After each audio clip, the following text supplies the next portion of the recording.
Hey friends, welcome back to another Monday Musing.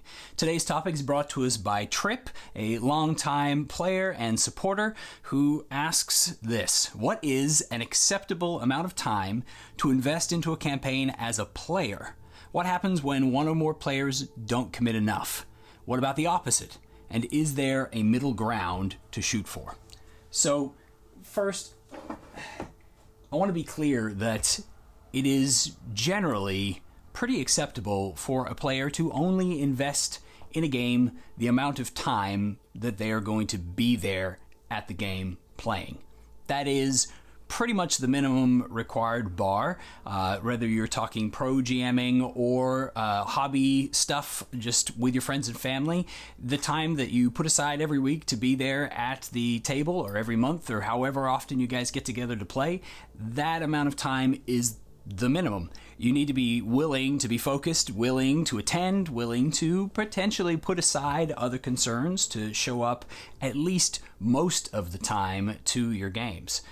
If other things are in the way and they're like calling you to go to other places or other things, try and think of it kind of like a sports team.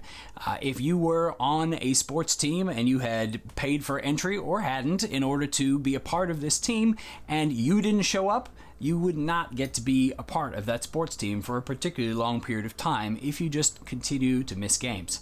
But at the table, and in terms of what kind of buy-in you have to have, you really don't have to go all that far. You really don't have to be delving into great big long backstories. You don't really have to be engaging in role-play sessions on Discord throughout the week. You don't have to be doing anything except showing up and giving the game your attention as best you can.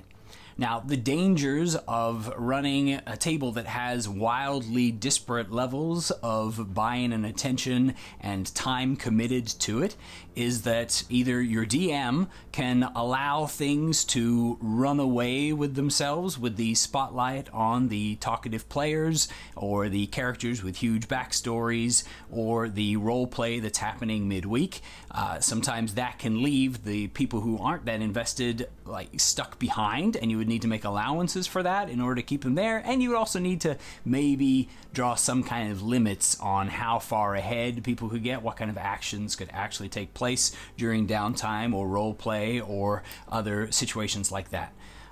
You want to make sure that you're finding a little bit of a balance as the DM on what you allow, and it's kind of a squishy space there, but you just want to make sure that you're not spotlighting one player over another during the game more than is fair. You want everybody to get a relatively equal amount of time to be able to have your attention, whether or not they're flooding you with DMs during the downtime or not. At the table, everybody should be treated equally and fairly. No matter what, pretty much.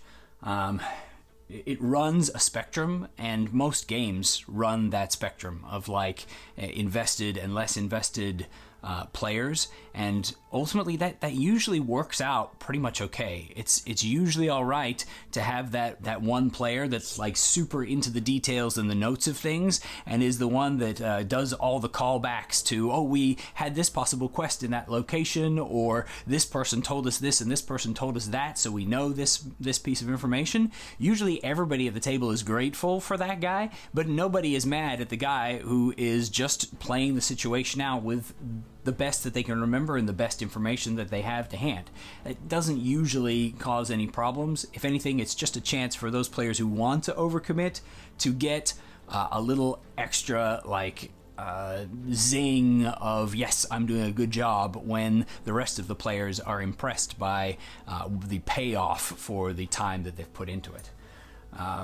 It can be useful to have a couple of ground rules, like a minimum number of players in order to run a game, so that if somebody does have to miss a week or two, you know whether or not that's going to mean that the game grinds to a halt or whether it continues as is. For me, I require at least 3 people in my games, and probably 50% of the time when I only have 3 people at the table out of my tables of 6, we often end up postponing the game anyway, just because we know that we're going to cover a lot of ground and some big things are going to happen and we don't want people to miss out. But having a minimum quorum, as it were, of how many people you need at the table is useful to have. Also, if you really want to get down to it, having like a minimum attendance policy of how much you can miss can be useful. At that point, I run that one kind of by gut, because it can depend a lot on the situation of why people are missing games as to whether or not it's fair to them to kick them out of the team, or whether or not you're doing a disservice to the players by keeping them on if they're continuously missing. Similarly, on that, I have a personal policy that if anybody cancels due to a major holiday, then we cancel for everybody, simply because I want to encourage people to feel free to make plans with their families for Thanksgiving, Christmas, Easter, those kinds of big events that are important in family life. I don't want to pull anybody away from that because they're struggling to make the choice between do I play or do I go, right? I just don't want that to happen at my tables. I had a note. Let's see. Yeah, I really don't feel like a lack of time is a huge problem for most players.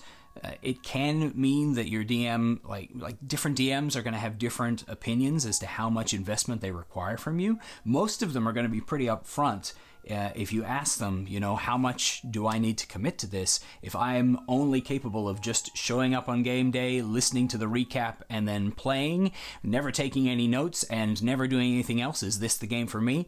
That kind of a question is going to get an honest answer from the DM. And even if they are just like people pleasers and not necessarily giving you their most honest answer, they're later going to be able to look at it and say, okay, that player I have to treat this way because that was the agreement that we made.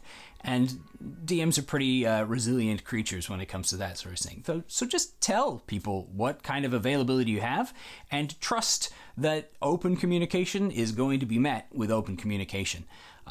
You don't need to put in a huge amount of effort to be a good player of Dungeons and Dragons. And if there are people that are telling you that you are not playing the game right, or you're not doing a good job as a player simply because they put in a different amount of effort in a different space than what you do, then please be very aware that that entire line of communication is just vaguely toxic, and you should just take it with a grain of salt and maybe either take it up with the DM, or if it is your DM that's telling you this, consider looking for another gaming group.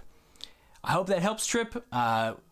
Appreciate you. Appreciate everybody. If you have any comments on the topic of how much time a player needs to be willing to invest, then feel free to leave them below. And otherwise, thanks for watching. Happy adventuring.